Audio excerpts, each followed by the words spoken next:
Salut, je suis Vincent Lopez et je te présente Ensemble Impactons Demain, un podcast qui te parle de demain, de durabilité, mais pas que, et pas comme tu l'imagines. Je te propose un voyage stimulant autour de thématiques variées qui me passionnent, comme les crypto-monnaies, le développement personnel, le zéro déchet, les nouvelles technologies ou encore la gestion de tes finances personnelles. Quel que soit le domaine, je décortique les actions de notre quotidien en les analysant sous le spectre de leur impact sur le monde de demain. Comment tes choix, tes décisions, influencent notre futur, celui de nos enfants et aussi celui de la planète? Quelles sont les solutions pour vivre avec notre temps, tout en respectant notre environnement et le vivant de manière générale? Alors bienvenue dans Ensemble, Impactons Demain.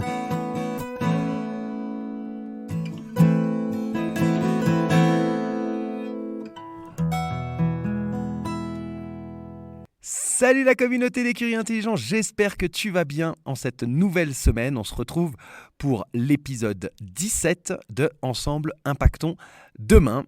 Un épisode qui va être axé sur les transports. Le GIEC nous a parlé pas mal des différentes émissions, des différents domaines avec des émissions de gaz à effet de serre importants. Et le transport est l'activité qui contribue le plus aux émissions de gaz à effet de serre de la France, représentant même en 2019 31% des émissions françaises de gaz à effet de serre.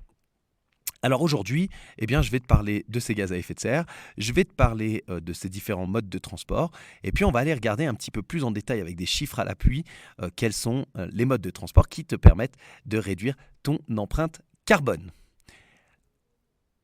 Alors ce qu'il faut savoir déjà, c'est que depuis 1990, les émissions de gaz à effet de serre des transports de manière générale, ils ont augmenté de 9% en France. Par contre, on a eu quand même en 2020 une baisse historique de 16,3%. Ça en raison de la diminution des déplacements qui était due à la crise sanitaire. Ça avait du bon de ce point de vue-là.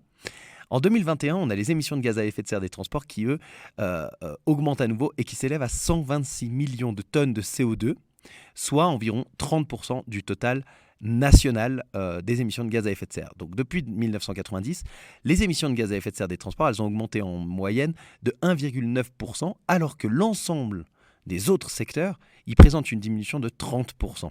Donc voilà, le transport, il y a vraiment quelque chose à faire et c'est pour ça que c'était important pour moi aujourd'hui de te faire un épisode sur le transport.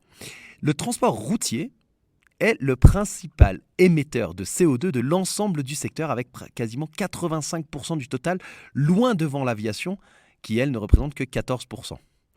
Donc ça déjà, c'est déjà pour casser le cou un petit peu à des choses que l'on entend régulièrement sur l'aviation civile qui pollue énormément, etc. Bien entendu, quand on compare au nombre de personnes et qu'on ramène ça au nombre de personnes, bien sûr que les 14% de l'aviation, ça représente beaucoup plus par personne que les 85% du total routier. Mais tout de même, ça montre aussi qu'il n'y a pas qu'un seul son de cloche à écouter et que l'aviation finalement pollue pollue beaucoup, mais pas autant que ce qu'on pourrait te laisser croire lorsque tu écoutes sans aller regarder les chiffres. Alors, il faut savoir que l'empreinte carbone, elle varie considérablement selon le mode de transport que tu utilises. Et pour aller de l'avant, je te propose quelques chiffres pour chaque mode de transport. Alors, la voiture, il y a un impact carbone d'un déplacement d'une distance d'environ 10 km qui peut aller jusqu'à 2,2 kg d'émissions de CO2. En moyenne, une voiture, elle émet environ 170 grammes de CO2 par kilomètre parcouru. En moyenne. Après, ça va dépendre de ta voiture, ça va dépendre de l'essence que tu mets dedans, essence ou diesel, ça va dépendre de la puissance de la voiture. Ça va également dépendre du nombre de personnes qui sont dans la voiture, parce que bien sûr que si tu es tout seul ou si vous êtes 4, ça divise cette empreinte carbone par le nombre de personnes. Donc voilà, mais c'est pour que tu aies un ordre d'idée des chiffres que je te présente cela. Le train, l'empreinte carbone du train, elle varie en fonction de la catégorie, du train. C'est-à-dire que par exemple, le TGV va émettre 2,4 grammes de CO2 par kilomètre. L'Intercité, lui, va en émettre 8,9 grammes par kilomètre. Et les TER, eux, émettent quasiment 30 grammes par TER. Donc, même avec 30 grammes par kilomètre pour le TER, on est de loin beaucoup moins polluant qu'une voiture à essence et de manière générale le train est considéré comme le mode de transport le moins polluant avec moins de 1% du bilan global des transports. Et puis l'avion, dont on a parlé, l'impact de l'avion sur le climat c'est environ 200 fois supérieur à celui de la voiture si on le compare par kilomètre parcouru. En moyenne, on dit qu'un vol intérieur en France, par exemple, ça émet environ 200 kg de CO2 par passager. Là où, pour la voiture, on était à 2,2 kg d'émissions pour 10 km. Donc tu vois la différence, on est vraiment beaucoup plus important. Et puis enfin, on a bien entendu tout ce qui est mobilité douce, marche, vélo, etc., qui est le mode de transport le moins émetteur de CO2 avec la marche, le vélo, et ça ne produit pas d'émissions en fait directes. C'est important de noter quand même que tous les chiffres que je viens de te donner, ils varient en fait selon plusieurs facteurs, tels que la distance parcourue, le type de véhicule que tu vas utiliser, l'efficacité aussi énergétique du véhicule. Mais il est clair que les choix que nous faisons en matière de transport, elles ont un impact significatif sur notre empreinte carbone et donc sur l'environnement. Et donc pour construire un avenir meilleur, c'est assez important de prendre en compte l'impact environnemental de nos choix de transport et de privilégier des modes de transport qui soient moins émetteurs de CO2. Tu peux pour cela favoriser les transports collectifs qui sont de manière générale plus respectueux de l'environnement. Il y en a même maintenant qui sont 100% électriques ou au gaz naturel, qui sont quand même des énergies fossiles pour le gaz naturel, mais divisé par le nombre de personnes qu'il y a dans un bus. Voilà. Donc favoriser les transports collectifs et qui soient plus respectueux de l'environnement. Ça peut aussi inclure des politiques pour encourager l'utilisation des transports en commun, le voiturage, le vélo ou des véhicules électriques ou hybrides qui sont alimentés par une électricité bas carbone. On peut aussi adopter des énergies renouvelables, par exemple comme l'éolien ou le solaire, pour alimenter les transports en commun. On peut repenser toutes les constructions à l'intérieur de la ville. Tu vois, on a parlé dans l'épisode 16 du ZAN. Par exemple, les immeubles peuvent être construits plus près des transports en commun pour encourager l'utilisation des transports en commun. On peut utiliser des technologies existantes pour diviser par deux les émissions de gaz à effet de serre. On peut adopter des politiques qui découragent en fait l'utilisation des voitures individuelles, comme la mise en place de zones de circulation restreintes ou des péages urbains, comme on peut en voir dans certaines villes. On peut aussi réduire la vitesse des véhicules pour diminuer la consommation de carburant et donc les émissions. On peut aussi encourager le développement de l'autopartage, c'est-à-dire pas covoiturage, mais tu vois, une voiture qui n'est pas utilisée par exemple pendant un moment et toi tu en as besoin pendant ce moment-là. Voilà, c'est ce qu'on appellerait l'autopartage. On peut développer les transports en commun, en particulier les trains pour les longues distances, et promouvoir l'utilisation de biocarburants ou de carburants synthétiques pour diminuer cet impact.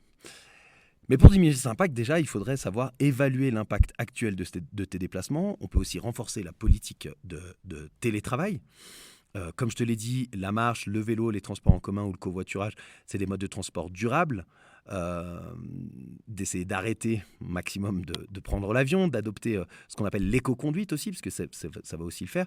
Bref, de manière générale, pour réduire ton empreinte carbone dans les transports, il est conseillé de limiter l'utilisation de la voiture, d'adopter des moyens de transport qui soient plus écologiques tels que la marche, le vélo, mais également de prendre des transports en commun ou du covoiturage et évaluer l'impact actuel de tes déplacements et puis d'essayer de mettre en place finalement un plan de mobilité et puis adapter bien ton véhicule à ce dont tu en as besoin. Avoir un gros 4x4 quand on vit en ville, je ne suis pas sûr que ce soit le plus écologique, quoi. Alors pour que tu aies une idée aussi un petit peu d'autres chiffres, parce qu'on a parlé pas mal de chiffres au début, mais je peux te donner aussi d'autres chiffres qui sont ceux en fait qui comparent les différents modes de transport en termes d'empreinte carbone. Alors ces chiffres, je les ai trouvés sur différents sites, je te donnerai dans la description de l'épisode. Il faut les prendre bien sûr avec des pincettes parce qu'ils peuvent varier en fonction de différents parcours, de différents facteurs, la distance parcourue, le taux de remplissage de chacun des véhicules, le type de véhicule utilisé, etc. Et donc, c'est pas à prendre au pied de la lettre. Mais j'ai trouvé que c'était assez sympa de voir que la marche ou le vélo, par exemple, il y avait 0 kg d'émissions de CO2 pour un déplacement de 10 km, que le train, c'est moins de 1%, comme je te l'ai dit, du bilan global des transports, que la voiture, elle émet en moyenne 2,2 kg de CO2 pour un déplacement de 10 km avec une voiture à essence, et puis que l'avion, on estime en moyenne à 160 grammes de CO2 par passager par kilomètre. Ça, c'est l'impact moyen que tu peux trouver par exemple sur wearegreen.io, qui est l'empreinte carbone, qui calcule l'empreinte carbone des transports. C'est des chiffres que tu peux retrouver sur ce site-là par exemple. Ou également sur greenly.earth, que je te mets également, et qui compare en fait le bilan carbone de l'avion et de la voiture, et qui est le meilleur élève entre guillemets, tu vois. Donc voilà, c'est des sources qui sont intéressantes. Comme je te l'ai dit, l'important c'est de voir que en fonction de la distance que tu vas parcourir, du taux de remplissage, c'est-à-dire que si l'avion est vide ou s'il est complet, l'impact carbone par passager ne va pas être le même forcément. Et puis bien sûr le type de véhicule utilisé, comme je te le disais tout à l'heure, un 4x4 en ville, lorsque tu n'as pas besoin de polluer énormément, d'avoir une puissance énorme sur ton véhicule, peut-être qu'une petite citadine, qui plus est électrique, serait beaucoup plus idéale. Alors voilà, je t'ai pas mal parlé des différents modes de transport et je t'ai parlé de la voiture électrique et de la voiture à essence. Mais quelle est vraiment la différence entre les deux en termes d'empreinte carbone ? Qu'est-ce qu'il en est si on prend l'entier du cycle de vie du véhicule ? Alors, il faut savoir que l'empreinte carbone d'un véhicule à essence, c'est assez important dès les premières étapes de fabrication jusqu'à la fin de sa vie. Je vais y arriver. En comparaison, un véhicule électrique équivalent, il a une empreinte carbone globalement plus faible. Voilà pourquoi je vais te rentrer dans le détail pour les principales sources d'émissions de gaz à effet de serre pour les deux types de véhicules. On va partir avec le véhicule à essence. La fabrication, de manière générale, le matériel ou les matériaux nécessaires à la fabrication de la voiture à essence, ils émettent une quantité importante de CO2. La fabrication d'une voiture, on estime que ça émet environ 5,6 tonnes de CO2. Ça, c'est sur le site cnbc.com que tu pourras retrouver dans les sources de l'épisode. Donc ça, on est à environ 5,6 tonnes de CO2 pour les matériaux, nécessaires à la fabrication de la voiture à essence. Okay ? De manière générale, le transport des pièces détachées, des composants et du véhicule même fini, ça peut également contribuer aux émissions de gaz à effet de serre telles que le CO2. Ensuite, bien entendu, avec la voiture à essence, l'utilisation, ça brûle de l'essence. Et donc la combustion de l'essence dans le moteur, elle émet des gaz à effet de serre, principalement du CO2. Et puis ensuite, il y a également l'entretien. Les produits utilisés pour l'entretien ou la réparation de la voiture à essence, ça peut émettre aussi des gaz à effet de serre. Et puis la fin de vie, les émissions de gaz à effet de serre qui sont liées à la fin de vie d'une voiture à essence, ça dépend du type de traitement qu'on va choisir. Si le véhicule il est recyclé, les émissions elles seront moins importantes que s'il est simplement mis en décharge. Voilà. Ça, c'est pour ce qui est du véhicule à essence. Pour le véhicule électrique, la fabrication d'un véhicule électrique, elle émet également une quantité importante de CO2, principalement due à la production de la batterie, entre autres, et puis bien entendu de l'acier, comme pour les autovoitures. Cependant, selon une étude, la fabrication d'un véhicule électrique, elle émet environ 8,8 tonnes de CO2, soit seulement 3,2 tonnes de plus qu'un véhicule à essence par rapport à ce qu'on a vu avant. Si tu te rappelles, on était à 5,6 tonnes de CO2, là on est à 8,8, donc on est à 3,2 tonnes de plus. Ça, c'est pour la fabrication. Et ce surplus de tonnes, il vient principalement des batteries. Après, si on reprend les mêmes thématiques que ce que je t'ai pris pour le véhicule à essence, si on reprend le transport, par exemple, le transport des pièces détachées, des composants et du véhicule fini, ça va également contribuer aux émissions de CO2 en fonction du mode de transport utilisé. Très souvent, le camion, le camion routier, et donc émissions de CO2 importantes également pour le véhicule électrique. Ensuite, au niveau de l'utilisation, par contre, là, on a une grosse différence parce que les véhicules électriques, ils ne produisent pas d'émissions de gaz à effet de serre lorsqu'ils sont utilisés. Par contre, l'électricité qui est utilisée pour charger la batterie, elle peut provenir d'énergies fossiles, comme le fuel ou autre, et donc ça peut augmenter les émissions de gaz à effet de serre, mais ce sera toujours beaucoup moins important que de brûler du pétrole. Concernant l'entretien, on est un peu dans la même chose que pour la voiture à essence. Les produits utilisés pour l'entretien et pour la réparation d'un véhicule électrique, c'est à peu près égal à ce qui se trouve dans la voiture à essence, et donc ça peut émettre des gaz à effet de serre. Et puis enfin, la fin de vie, les émissions de gaz à effet de serre qui sont liées à la fin de vie du véhicule électrique, ça dépend, comme pour la voiture à essence, du type de traitement choisi, disons. Mais par exemple, si la batterie est recyclée, les émissions de CO2, elles seront beaucoup moins importantes que si c'est simplement mis en décharge, comme c'était le cas pour la voiture à essence. Donc en conclusion, on se rend compte qu'il y a un impact carbone qui est beaucoup plus important pour la construction du véhicule électrique. Ça, c'est au niveau de son impact carbone. Mais malgré cette empreinte carbone élevée lors de la fabrication, en fait, il a une empreinte carbone globalement plus faible qu'un véhicule à essence parce que l'utilisation même du véhicule électrique ne produit pas d'émissions de gaz à effet de serre et que les émissions associées à la fabrication, elles peuvent être compensées par une utilisation, prolongée de ce véhicule. Et il est également à noter qu'en fonction de la source d'électricité qu'on va utiliser pour recharger la voiture électrique, eh bien, en fonction de cette énergie, si c'est de l'énergie renouvelable pour charger la batterie, ça réduira encore davantage l'empreinte carbone. Alors, on parle beaucoup des batteries, mais c'est quoi finalement l'impact, si on veut, environnemental de la production de batteries pour une voiture électrique? En fait, ce qui se passe, c'est que la production des batteries pour les voitures électriques, ça a un impact environnemental qui est assez important, qui est dû principalement à l'extraction des matières premières jusqu'à la fin de vie des batteries et comment on les recycle.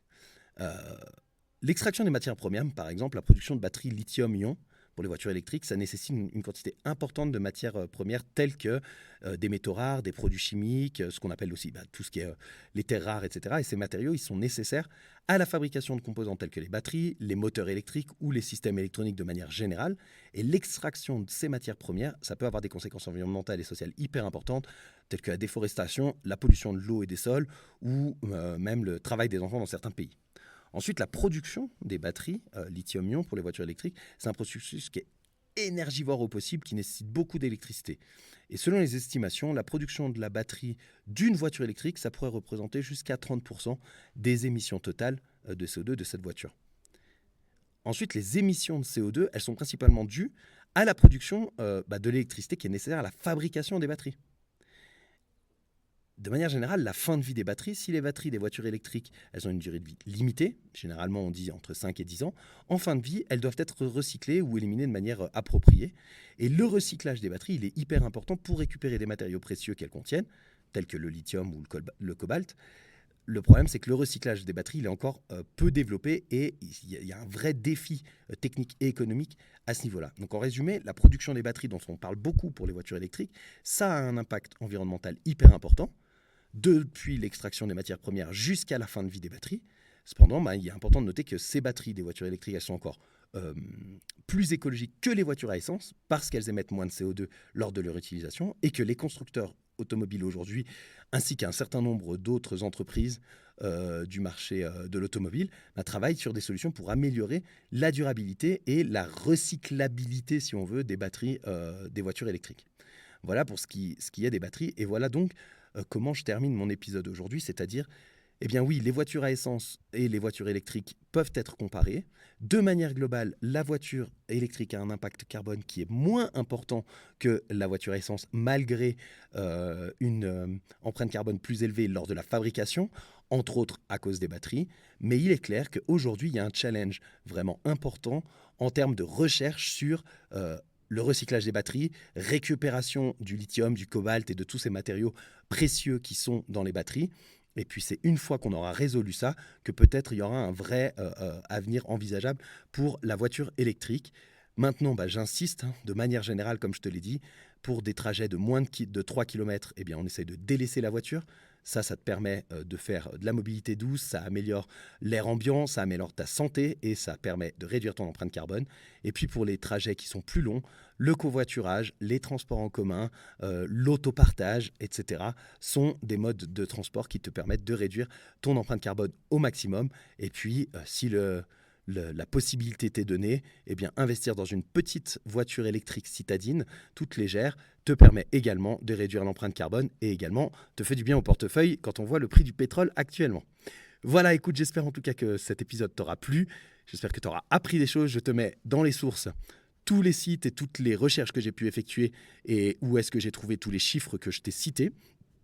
N'hésite pas si tu as des questions sur ce sujet. Et en attendant, moi, je te souhaite une très bonne fin de semaine et je te dis à la semaine prochaine pour un prochain épisode de Ensemble, Impactons demain. Salut!